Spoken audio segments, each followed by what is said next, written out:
Hello and welcome to the information session for the Australian World Heritage Residency Program for 2026. My name is Anne-Marie Brockenhuis-Schag, Senior Project Officer for Co-Investment here at Creative Australia. Hi, my name is Ni Cui, and I am the Senior Business Development Officer here at Creative Australia. Before we begin, we acknowledge the many traditional custodians of country throughout Australia. Today, we're joining you from Gadigal country of the Eora Nation and honour the elders past and present, including the elders in the country you may be watching this webinar on today. We respect their deep, enduring connection to their lands, waterways, and surrounding clan groups since time immemorial. We cherish the richness of First Nations peoples' artistic and cultural expressions, and we are really privileged to gather on the country and share knowledge, culture, and art now and with future generations. This always was and always will be Aboriginal land.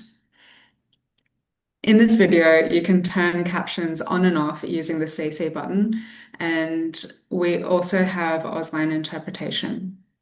In this webinar, we will give you an overview of the Australian World Heritage Residency and highlight key information for you to apply. In the description of this video, you can find timestamps so that you can skip to the relevant sections of the video that you need to watch. You can also find web links to the relevant sections of our website where we have the guidelines for the Australian World Heritage Residency.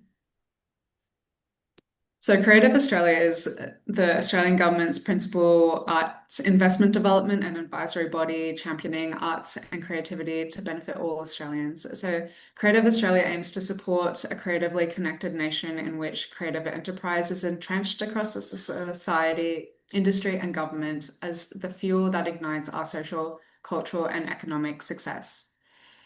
The Australian World Heritage Residency was established in 2025 and is a cross-portfolio arts investment initiative supporting three self-directed residencies for Australian artists or collectives to work on site at a World Heritage site within Australia. It is through deep engagement with place, the residency fosters meaningful engagement and encourages local partnerships and collaboration in supporting enduring relationships between artists, partners, and sites while centering artistic excellence and the care for cultural heritage and natural heritage. Each recipient will receive a grant for $50,000 and to undertake their residency, which will conclude in a public reflection of their learning. This could include like a seminar, a workshop, or new creative work. So Creative Australia invites applications from Australian artists working across First Nations arts and culture, community arts and culture, dance, emerging and experimental arts, literature, multi-art form, visual arts, theatre, and music. In this session, Ni and I will walk through the key program details and address some frequently asked questions. We can pop up some key dates. So applications open 19th of March and close 12th of May, with outcomes to be announced late August of 2026. Successful applicants will undertake their residency between September 2026 and September 2027. In 2026, we have the following sites participating in addition: Cradle Mountain, Lake St. Clair National Park, Tasmanian Wilderness of Tasmania, Mount Field National Park, Tasmanian Wilderness of Tasmania, Great Barrier Reef of Queensland.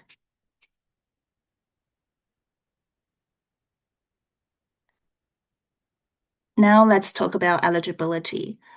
As Annie mentioned previously, in terms of the arts forms, applicants are welcomed from individual and groups who work in First Nations arts and culture, community arts and cultural development, dance, emerging and experimental arts, literature, multi-art form, visual arts, theatre, and music, except screen, which includes short film, feature film, television, or documentary or electronic games. In terms of the eligibility, who can apply? You can apply for the residency if you are a practicing artist and an Australian citizen or an Australian permanent resident living in or outside of Australia, are a group or collective, are 18 years and older, are at any phase of their career, emerging, mid-career, or established. Who can't apply? You cannot apply for the residency if you have an overdue grant report, you owe money to Creative Australia, you have already applied to this program, not one application per round. You are an organization or you are not an Australian individual, group, or collective. Your residency starts before the 1st of September 2026. You receive a Creative Australia World Heritage Residency in 2025.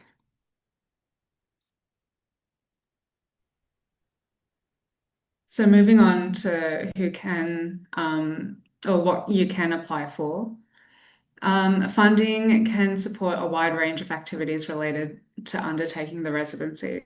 This includes artist and creative worker fees, flights, accommodation, per diems and ground transport, travel insurance and freight costs, marketing, promotion, and project management costs, a reasonable contribution to staffing or operational costs, childcare, carer, and access costs, costs associated with reducing the heritage impact of the activity.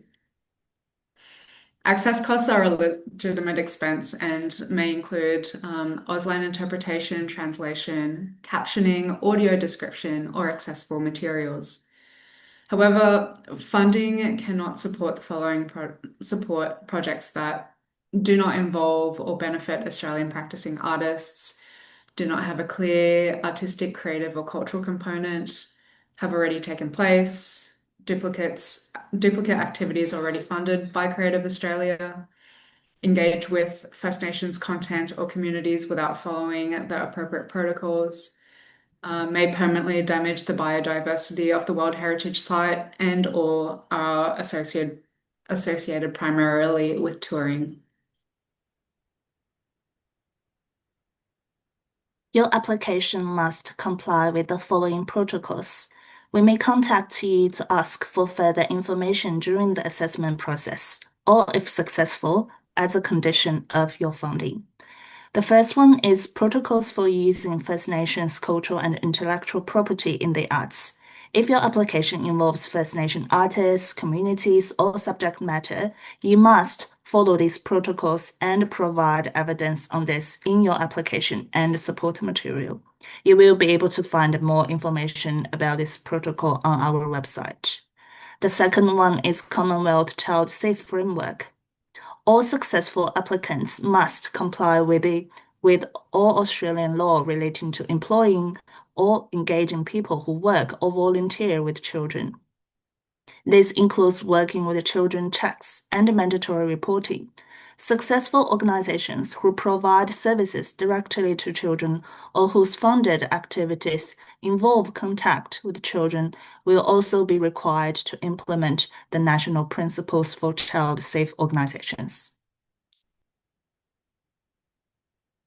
Now let's talk about how applications are assessed.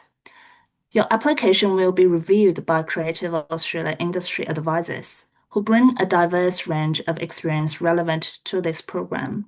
Advice will also be provided by the Australian World Heritage Site authorities, and final decisions are made by Creative Australia based on these recommendations. It is important to note that no individual feedback will be provided on individual applications or the final decision. So applications will be assessed against three criteria, and under each one, there are some points that advisors may consider. You don't need to address every single point in your application, but it is helpful to be aware of what they're looking for. So the first criterion is quality. Advisors will look at the artistic merit and potential of your residency. They may consider things like the vision, ideas, and artistic rationale for your project, how your residency engages with the location, including like the timing and duration, Also, your proposed public reflection. This could be writing, seminars, workshops, or the creation of new work. The potential impact the residency has on your artistic practice or career, and the level of ambition in your planned activities. The second criterion is viability. Here, advisors are thinking about whether your proposal is well planned and achievable and how it supports your ongoing development. They may consider how relevant and timely your proposed activity is, your skills and ability in relation to the activity, whether your planning and use is realistic, including travel and risk management from remote or isolated areas, the safety and well-being of everyone involved, the role of any partner or collaborators, and your connection with the World Heritage Site and or Site Authority.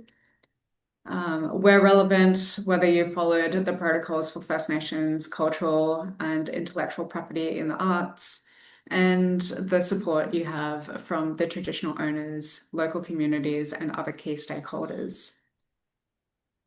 The third criterion is impact. Advisors will assess the potential benefits and outcomes of your project for both you as the artist and for any communities or groups you engage with. They may consider how the project and site relate to your practice and career development.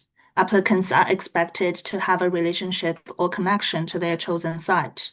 Your application should showcase the significance of the site to your work and residency, the potential to develop new partnerships, relationships, or collaborations, your connection to communities and the site, including First Nations peoples where the site is culturally significant, and how the UNESCO ethical principles for safeguarding intangible cultural heritage guide your approach.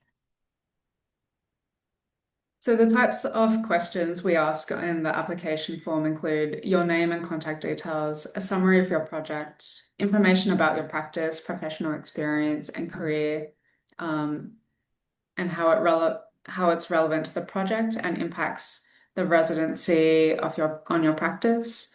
Information regarding the importance and relevance of your selected site, including existing connections with the site and where relevant traditional owners, a projected budget, a risk management, a filled out completed risk management worksheet, and support material.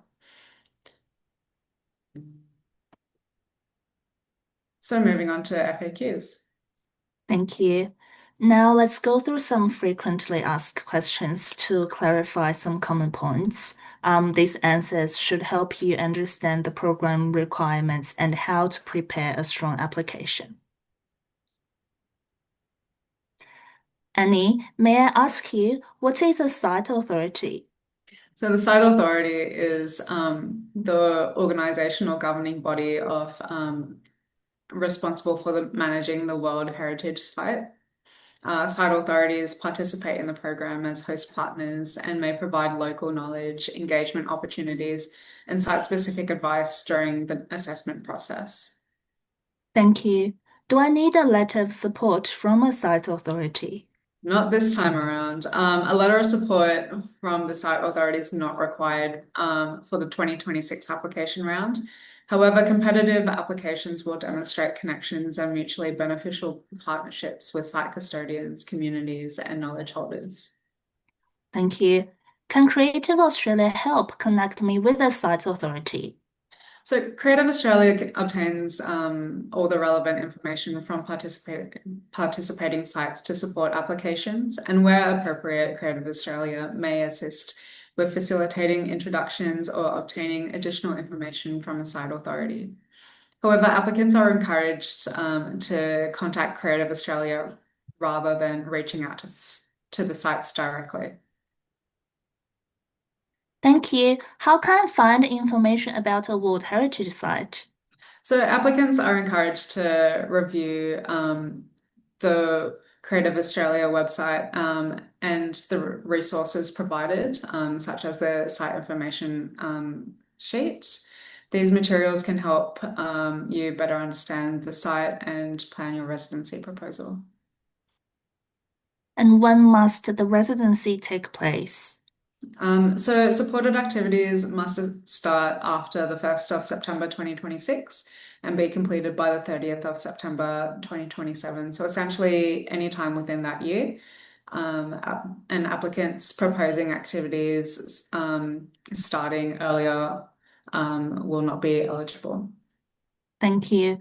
Can applications be submitted in languages other than English? Yeah. So more information about this is available on the Creative Australia website. How do I apply?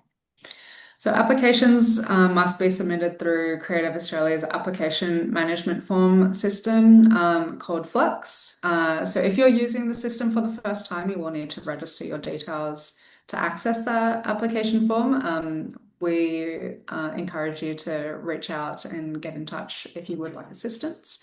And also noting that applications by post will not be accepted. Thank you. How can I get assistance with my application? So, Creative Australia staff can help you understand the program and application requirements. So, feel free to reach out and get in touch. However, staff cannot review or edit application drafts. Thank you. What is the difference between a group and an organization? So, Creative Australia defines a group as two or more individuals who do not form a legally constituted organization. This can include co-collaborators and collectives. And groups are not eligible to apply to programs open only to organizations.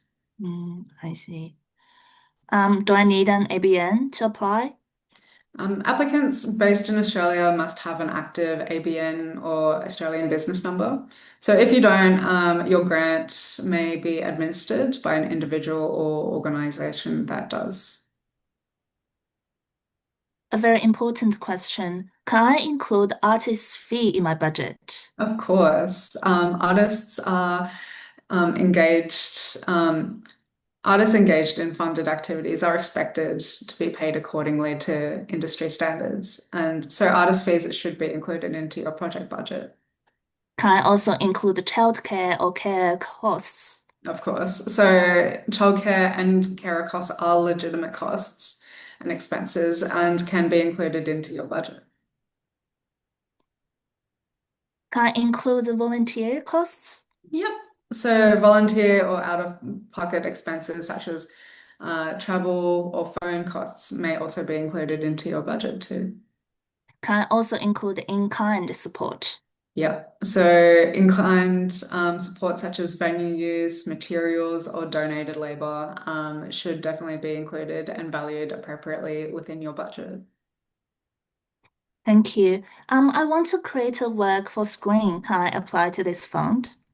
Screen-based art can be supported if it forms part of a broader artistic practice. However, projects solely focused on short films, feature films, television, documentaries, or electronic games are not eligible. Thank you. Lastly, we'd like to share a brief recap from last year, which was the inaugural year of the Australian World Heritage Residency Program. We received a strong range of applications and would like to share some general feedback from the 2025 round, which we hope will be helpful for applicants this year. First, clearly explain the creative rationale for your project and how the ideas have developed. Your application should show why the proposal suits a residency format with a focus on process, exploration, and place-based engagement. It's also important to explain the timeliness and relevance of your proposal. Why this project, why this site, and why now? If you plan to explore new mediums or approaches, clearly explain how this connects to the chosen World Heritage Site. For projects involving First Nations artists, communities, or cultural material, provide evidence of consultation and engagement, ensure appropriate fees for First Nations consultants and elders, and follow Creative Australia's First Nations protocols. Applications should also outline engagement strategies with traditional owners and local communities, particularly for site-based work. Budgets should be transparent and realistic, including artist fee and wages in the expense section and explaining any in-kind contributions. Applicants should also consider accessibility and inclusion, outlining the steps they will take and including relevant costs. Finally, strong applications include evidence of community benefit, along with clear risk management and environmental considerations, particularly when working in remote or sensitive environments. We hope these insights will help guide applicants in preparing strong proposals this year.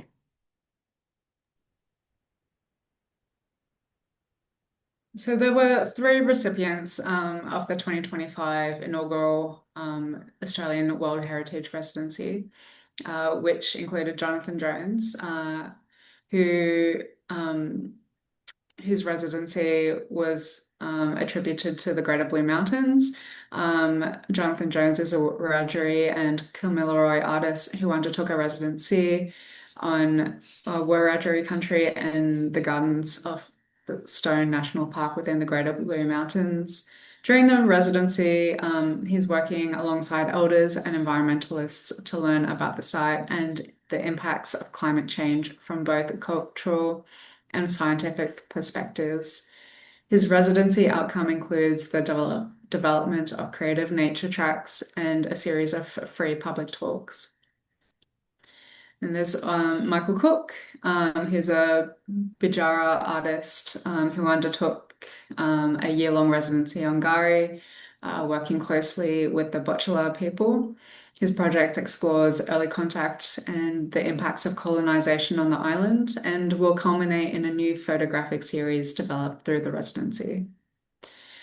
And lastly, we have Amanda Niehaus on behalf of Science Right Now.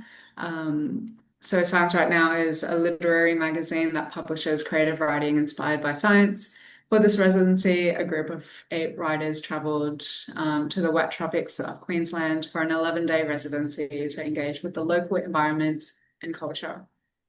The residency supports the development of writing for the upcoming publication, The Hot Wet North, and concludes with a public event in Cairns where the writers presented their work. So these projects demonstrate the diverse ways artists can engage with the World Heritage sites through research, collaboration, and creative practice. Thank you. For full program details, including guidelines and templates, please visit our World Heritage Residency website. Thank you for taking the time to watch this webinar. We encourage you to consider how your creative practice can engage with the Australian World Heritage sites. And if you'd like to contact us, the email worldheritageresidency@creative.gov.au is below. Yeah, we look forward to receiving your applications and thank you. Thank you.